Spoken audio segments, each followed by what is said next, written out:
bit about the work that you've done and what you've found. So I've been researching a compound in a sports supplement called norvaline. It's found in pre-workouts that bodybuilders generally take before they go to the gym. So this is found in multiple products? So it's found in a number of products, yes, whether it's on its own or in a combination of substances. And people take it to boost their workout and improve the workout. And what I found in my research over at UTS is that it's actually not doing this, and in fact there's potential for it to be harmful. I'm growing cells in the lab and finding that it's actually damaging the cells that I'm growing. And so where are those cells in your body kind of thing? So the cells I'm using are a neuron-like cell, so potentially be brain damaging. Geez. And so is that the first time you've heard of those kind of conclusions being, or those potential conclusions being drawn in relation to this particular compound? So in this compound, yes, but unfortunately in the supplement industry there is a wide array of research that's being uncovered, finding that some of the ingredients of supplements can be damaging. And so not only can they be damaging, and that is why they should be regulated in this way, but also a number of cases have found that the ingredients that are actually in the product are not what's listed on the label. And this is why that further stringent regulation could be beneficial. And when you say your research has found this is potentially damaging, why do you have to qualify that and say not damaging straight out? Well, the thing is, the type of disease I'm looking at, so potentially neurodegeneration, can take a very long time to develop. We're talking 20 years.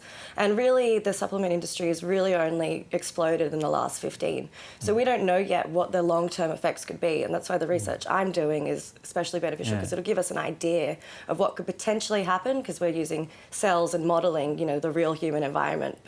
And that's why we kind of want to advise caution, and I definitely support this sort of regulation. Yeah, and so for people listening to this now who might be taking supplements, they might be concerned about what you've said. Is this particular compound in, would it be in 50% of products on the shelves now, or 10%, or...?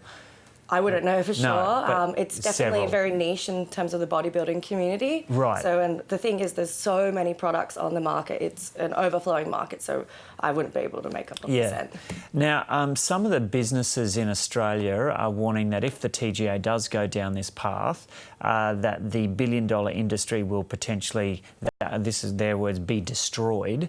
And their argument is that at least these are Australian companies producing these things now, and if the TGA makes it difficult for Australian companies to produce these things, Australians will just get things from online overseas anyway, so it's not going to stop people getting access to them. Yeah. Do you concede that that's probably the case? Oh, I can definitely concede that, and I think that's why the response kind of has to be multifaceted, not just introducing these regulations, but I think there needs to be a lot done in terms of the supplement industry in educating the consumer about what's happening.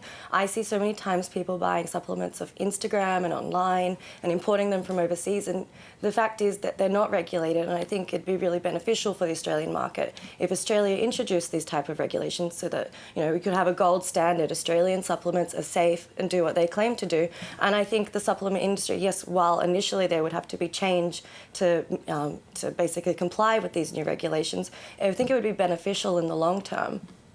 And so for the moment, what would you recommend people do if people are watching this and they do take supplements and they're kind of a bit concerned about the ingredients? Where can they go? What can they look at to make sure that what they're getting is the real deal? Well, I think currently the way it stands, a lot of people get information about supplements from, celebrities on TV or their personal trainers. I think people, for the time being, should be going to their doctor, and the doctor will really tell them whether or not the supplement is necessary. A lot of the time people take supplements, not just sports supplements, but supplements in general, that actually aren't necessary unless you have a specific medical condition that requires them. Yeah, and so when are you going to be completing your work on this particular compound? Actually in the coming weeks, so yeah, cool. I'll be wrapping that up soon. We'll have to get you back for the findings. Okay, Kate Samarzik, thanks so much for coming in and having a chat to us.